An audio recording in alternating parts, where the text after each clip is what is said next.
Hi, I'm Oliver-Age24 and you're watching Game Dev Corner.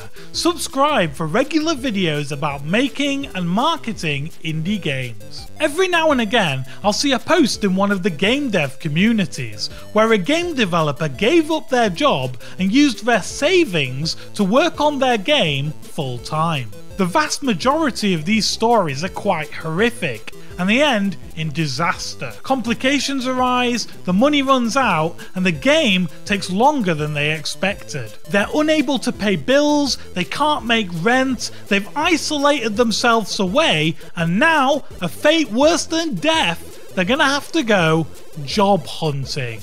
Kill me now. Some of them manage to release their games, but usually they underperform and don't meet their expectations. Some of them don't even make it as far as a finished product. For those of you that don't know me, I work full time as a video marketing manager at Bossa Studios, where I've been for the last 5 years. In that time, multiple people I've known personally from the games industry have quit their jobs to go full-time indie dev as well. Their stories aren't as dramatic as some of the ones I've read online, but most of them did have a difficult time and they're now back in full-time employment. The thing that prompted me to film this video is because every week on the game dev subreddit, somebody makes a post announcing that they've just quit their job and they're gonna make a game. These posts are mostly met with praise, optimism, and upvotes. The truth is, we all love making games, and it's really easy to turn the idea of working on your own games full time into an unrealistic fantasy. Seeing somebody else jump in and take the risk fills the community with hope that one day they'll achieve the dream as well. The problem is that quitting your job and going full-time indie dev isn't the hard part. Anybody can do it. You only have to say 2 words. I do. No? I quit. Easy. The difficult part is making a well-designed game with interesting hooks and mechanics, promoting it, marketing it, and selling enough copies that you can make enough money to survive. I don't even think that sounds easy. There's a lot involved and it's difficult, hard work. There's this weird belief that all you have to do is make a good game, and then the players and sales will magically appear as a result. You can't just build a huge wooden ark and expect animals to magically appear in front of you.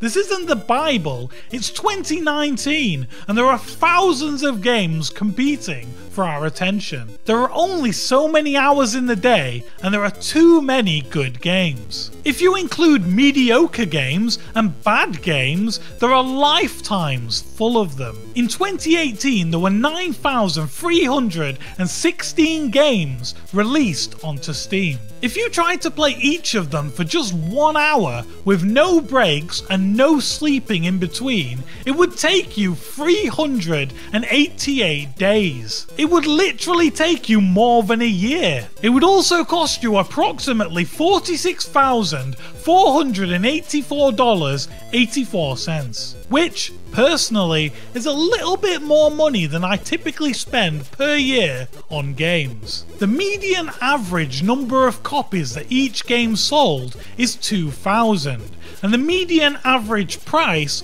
was $4.99. If you multiply that together, you might think that the average game made $10,000 on Steam last year. The problem is that is a world in which sales, discounts, and bundles don't exist. For the sake of this example, let's pretend that we live in that world. So let's say we sold 2,000 copies, our game cost $4.99 each, and we basically made $10,000. Valve then takes 30%.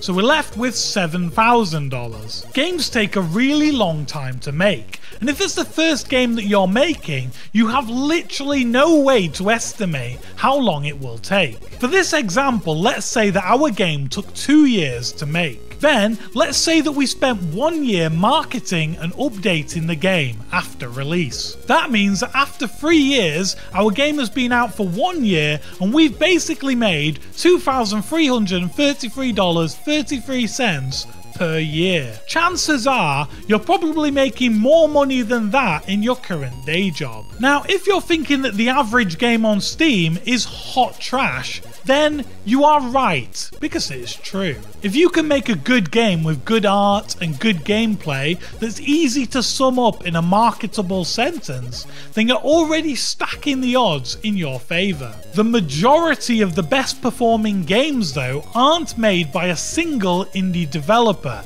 They're made by studios with marketing teams, PR budgets and advertising. Then you have established indies who have already made a name for themselves. I'm sure there are edge cases where people have quit their jobs, created a game, and then it's gone on to become a huge success. If you can think of any specifically, let me know in the comments below. So what is the alternative? It's not as glamorous, so it's not really as talked about, but there are loads of examples of people who have created successful products, games, and even companies without quitting their day job first. Mike Biffle left his job at Bossa Studios after Thomas Was Alone had already sold enough copies that it had a large audience and he had enough money to cover his next games. Steve Wozniak was still working at Hewlett-Packard for ages after he co-founded Apple. It wasn't until the Apple II that he actually left his day job. Jack Dorsey was working full-time at a podcasting company while he was setting up Twitter. And for a personal example, it's been a year since I released Perfect Date, which is a game that I made with my girlfriend Ruby while I was working full-time at Bossa Studios. It took 2 years for us to make the game, and it was also published by Bossa Studios. Fortunately, we've sold over 170,000 copies across Steam, iOS, and Humble Monthly. However, I still didn't make more money from the game than I did from my day job. If I had quit my day job to work on the game, it probably would have taken way less time, but it would have been way riskier, more stressful, and I would have run out of money and had to look for another job. I've also had previous experience of doing a creative endeavour full time. Before I joined the games industry, there were a few months where I was a full-time YouTuber on my other YouTube channel, How to Draw Really Good. It was really difficult self-motivating and sticking to a schedule. I ended up being less productive than I previously had been when I'd been doing it outside of a normal job. There's something about limited resources and limited time that really helps you focus and get stuff done. Kind of like how game jams are way more productive than the normal speed of development. In contrast to everything I've said in this video, I'm sure that there are pros to quitting your job and becoming a full-time game dev, and some really valuable lessons to learn. Luck is always a factor to take into consideration as well.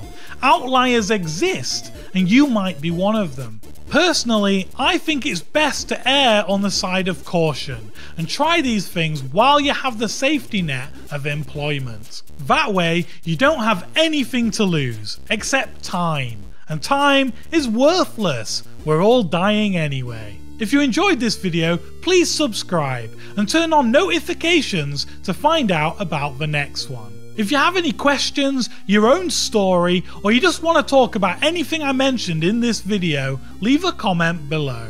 Thanks for watching. Bye! I am potato, I am potato, I am potato.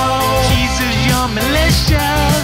I am potato, I am potato, I am potato.